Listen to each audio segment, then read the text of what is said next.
I'm Lisa Bagshaw. Welcome to Bold Leaps, the show that interviews creative, inspiring, successful people about the risks they've taken to pursue their dreams.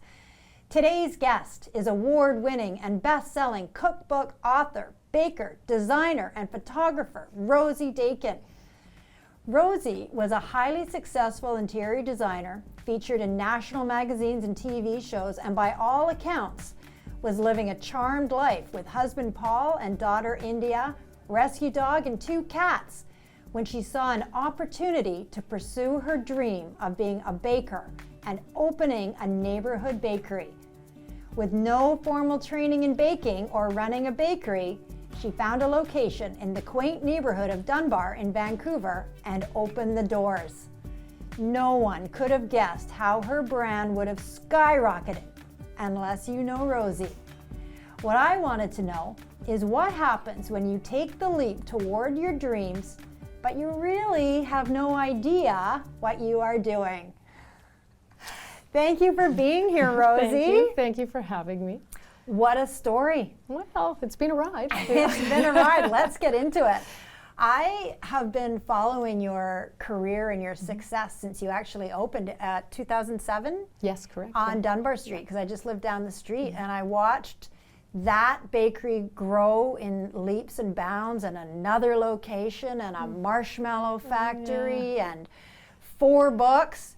And your success is really incredible, and you are unstoppable. But I want to focus on this particular leap from being the interior designer to pursuing the childhood dream of being a baker and opening the bakery, because I think there's lots of great inspirational lessons in there. So walk us through, if you will, leading up to getting the bakery. Sure. Yeah. Well, what was your life like?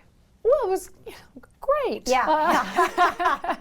Well, it was good. It was great. I mean, I had a career as an interior designer, which was very fulfilling. I love interior design. And, at that time, our daughter was still relatively young, and it was a busy life and full life.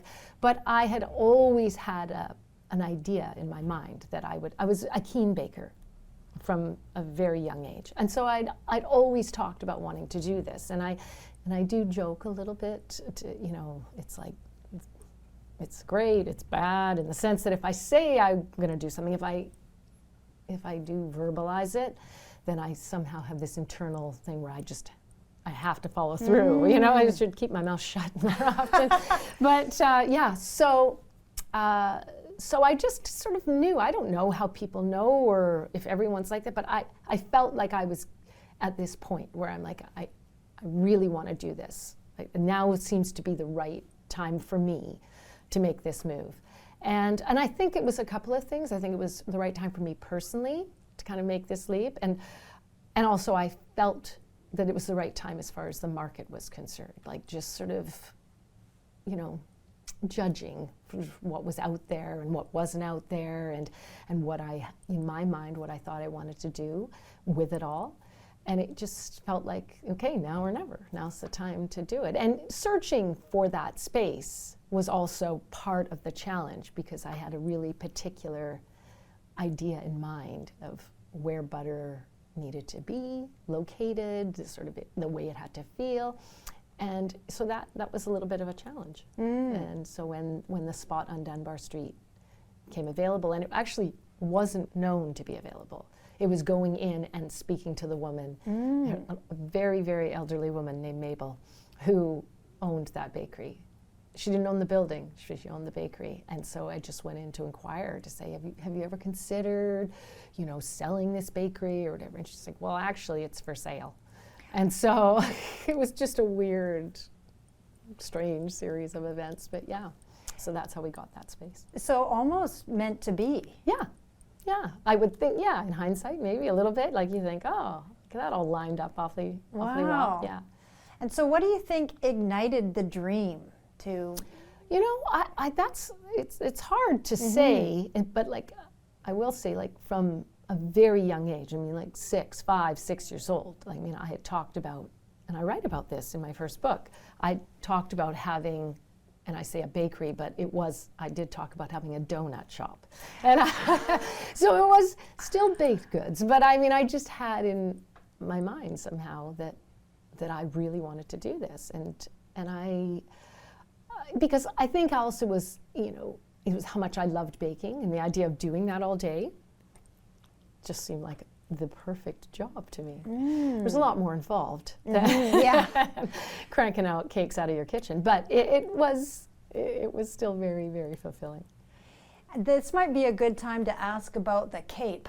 Oh yes, the cape.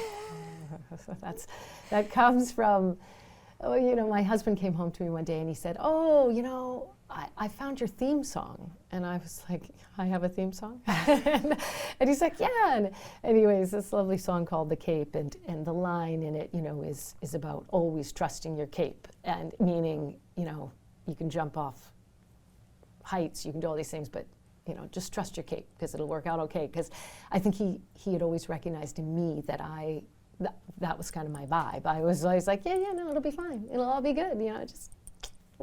I got this. And so he doesn't, my husband's a lawyer. He's not by nature, we'll say, an entrepreneur. And so I think he always sort of watched me sort of like, ooh, like where does this come from? And so we do joke about, trust the cape. So would you say the cape is intuition, the cape is guts, the cape is taking risks? I think it's all of those things, right? I think it's definitely a combination of all of that stuff. And I do, when any new venture that I take, like interior design, I was a self-taught interior designer. I didn't come at that. I came at that the exact same way I came at owning a bakery, where I just thought, I enjoy doing this. I think I should do this. And I put myself out there and started small, and and that sort of grew just like the bakery did. So so some of it is rooted in complete and total ignorance. Just why not? But there is the part of it where I just it's not so much like a lack of fear, but that I'm generally, the vision I have for these things is generally a much more positive vision. I don't consider it all going sideways. Not to say that it won't go sideways. That's okay if it does, but that's just not part of my equation. I would say, when I'm doing it, I just consider, from a creative visualization standpoint, I only try to visualize the good stuff versus, oh, this could go awful, this could ruin me, this could be embarrassing, whatever. That stuff is not so relevant to me. So you visualize a positive outcome. Always, yeah, always. How did you feel on the first day that you opened your doors? Terrible, because I was so tired. And the opening day of that bakery coincided with the first day of school. And we had a sign in the window leading up to the opening of the bakery to say, hey, we'll be opening on this day. And and there was a couple of elementary schools around us, very close to the bakery. And I guess that opening day or first day of school is not a full day. It's only a couple of hours. And so literally it felt like both those elementary schools just went right from school straight to the bakery and lined up. And there was so many people outside waiting for us to open. And I was the only baker at that point. And anytime you're preparing to do something, the lead up to opening or whatever it is, you have all this time to prepare. But what I recognized really quickly, in a matter of seconds, was, okay, I've been preparing for days to open this bakery, and now I have just until tomorrow to prepare for tomorrow. It's all going to start again, and keep on going. So it was a very crazy time, but it was also really fun. Just that energy was unbelievable. And so that had to kind of feed off of that for a while, because I had, very running on fumes for sure. And then within 2 months, I could hire another baker. Right. And so that really made a big difference. Oh my God, what an incredible first day. We have to take a break, but when we come back, I'm going to ask Rosie how she felt immediately following to take on this massive leap. Welcome back. Okay, Rosie, where were we? I don't know. We've just Somewhere in the bakery. Yeah. We're in the bakery. You've opened the doors on the first day. You've got droves of people lining up on the first day. You have no formal training in being a baker or running a bakery. What were you feeling in those first days and weeks of opening? Well, again, if I'm very honest, Yeah. That was beyond exhaustion. So I wasn't feeling much. I was feeling about just, okay, just gotta keep going. Yeah. But it was quite overwhelming. But that's kind of always, that is how I learn. I'm very much a say yes and then I'll figure it out. And so that was what I was doing at that point. I always joke and I say I didn't really learn to drive till I got my driver's license. Which is okay, I'm a good driver now. But really, do you know what I mean? Because it's that practice, that's that being into it, that is how I figure everything out. So yes, I make mistakes, but I don't make them again. And then, we keep going. So that's really what that period was about. I would say that initial period was definitely my education in baking, or baking for that volume and running a bakery.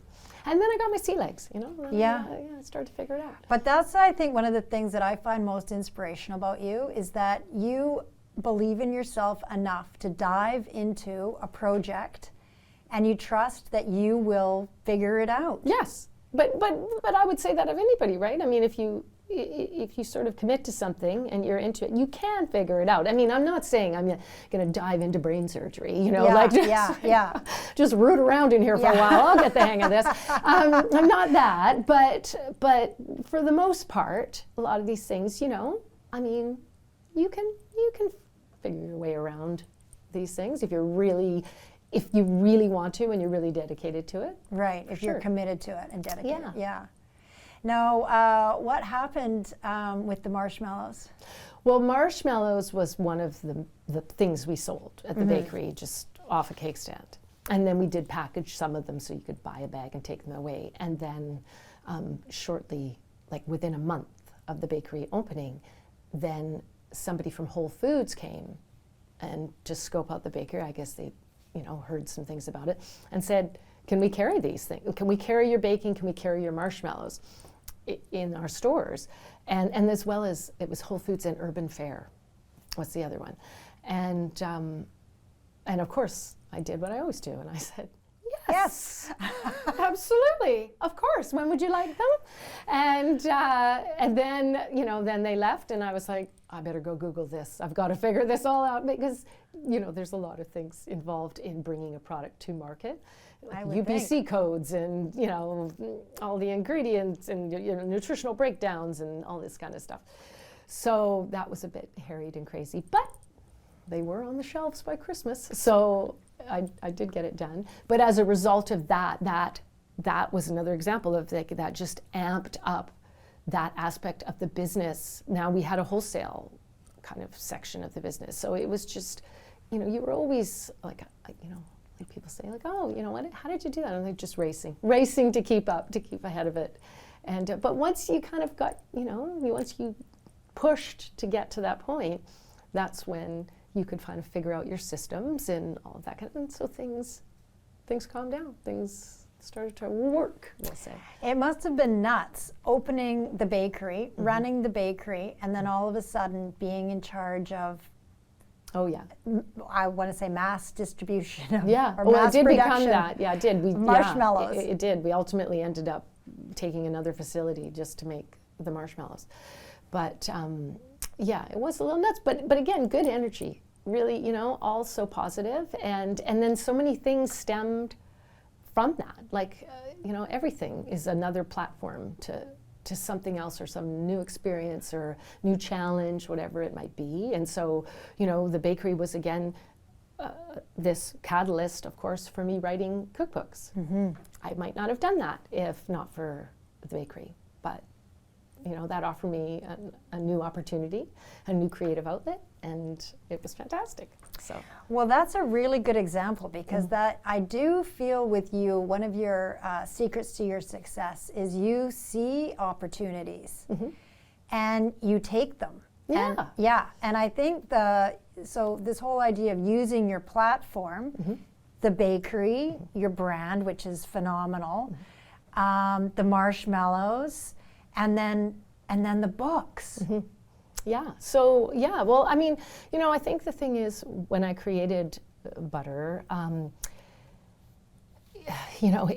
was kind of joke and say, like as a brand, like I felt like it had legs. It could move. It had all these facets to it that could be developed in so many ways, and which I exercised. I did sort of expand the bakery, and we moved to a bigger location. We changed the menu up, breakfast, lunch kind of thing. So that was creatively, that was great. And then expanding the wholesale line and developing product for that, and then being able to do that with the books as well. Like it was just all ways to take like one thing and see like what can we eke out of this, and that was not so much always from a financial gain. It was so much of it was again from a creative standpoint for me. Like creatively fulfilling. Whereas what could be a new challenge for me? What's the next thing that I could kind of build here? And that's kind of how that worked, or that's sort of the joy that I got from it, was that exercise. And it's amazing to me that you even had energy to. Well, I think that now, as I'm getting older, I start like, where did I find that energy? Oh my God. Because I don't think I have it anymore. But again, when you're in the thick of it, what's the choice? What's the alternative? I just can't lay down on the floor. Like I'm accountable. I got to keep moving. So I love that. What's the choice? Because with the cookbooks, and I've got 3 of the 4. Obviously, the 4th one's not out until coming. April. It's coming, but and that one's completely on trend too. And the cookbooks are all so user-friendly, I also have to say, and I really appreciate that. But you didn't know how to write a cookbook. No clue at all. I mean, honestly, I had no, and never really, I'll be honest, like that wasn't part of the plan. Do you know what I mean? Like my mind wasn't there. But, that came to me in kind of a funny way, where I was approached after doing the fancy food show in New York, and somebody wrote something nice about me in Publishers Weekly, and then I received an email from an agent in New York who had read it, and she wanted to talk to me about possibly working together, and I don't know what she was talking about. It was crazy. Anyways, that started a relationship with me and that agent, and ultimately she said, well, I can't really do a cookbook with you in America because no one knows who you are. So I took no offense. So, but she encouraged me to go back to Canada and reach out to Canadian publishers and see if they would be interested in doing a cookbook with me. And so I did that. I went home and I called up Penguin Random House and said, can I talk to somebody? And anyways, told them my little spiel, and then they connected me with my publisher, Appetite. Robert McCullough, a lovely man, and we had a meeting within a couple of days, and then I would say within 7 days, within a week, I had signed my contract for that first book. So then I had to figure out how to write a cookbook. So, but you know what? Yeah, you do what you know, you write what you know, and I think that's the thing with my books is like I am just writing it as I would speak. You know? Like it's not in someone else's voice. It is my voice, and so in that aspect, it wasn't. Figuring out how to scale down recipes for the home user, all this kind of, it was an intense period, but it was good. It was really fun. You do not cease to amaze me.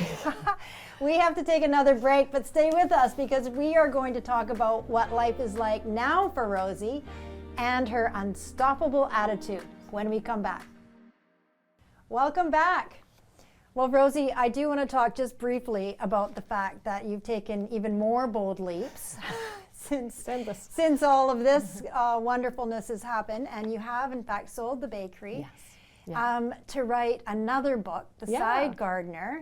So that's a huge leap in and of itself. Yes. And congratulations Thank you. on Thank that. you. I I'm can't really wait looking until forward April when Yes. that comes out. And I'm wondering, just in closing, if you have any advice for people who are too afraid to pursue their dreams. Well, the only advice, the way I've said it before is, when having this conversation with people is I think the only difference between my situation and your situation or, what you're trying, is I just said yes. I said yes. I never said no, I always said yes. And I know that's probably, you read a lot that you're supposed to say no more, but I always said yes. So as far as, those opportunities that you speak about, like when someone approached me and said, can you do this? Can you write a book? Can you create this marshmallow product? Or, yeah, I always said yes first, and then I figured it out. And I just think that in itself created so many more opportunities for me in that, I could have always gone back and said, I can't. But I'd rather say yes first, and then I figure it out. I think that is absolutely phenomenal advice, and I just want to thank you so much for thanks. being here Yeah, I enjoyed today. it. As I say, you've always inspired me. I think you've got a real secret ingredient, Well, thanks. the Rosie Daykin factor in everything that you do. Everything seems to turn out like magic, and I appreciate your efforts and your enthusiasm Thank you so and your much. attitude. It's just extremely Thank you. inspiring. So thank you Thank so you. much for being here. Well, happy to do it. Love being here. Thank you. Thank you. Well, that's it for another inspiring story on Bold Leaps. Check us out on YouTube and social media for more episodes and updates. Tell us your bold leaps in the comments. Special thanks to our sponsors, and remember, every step you take is a step toward your dreams.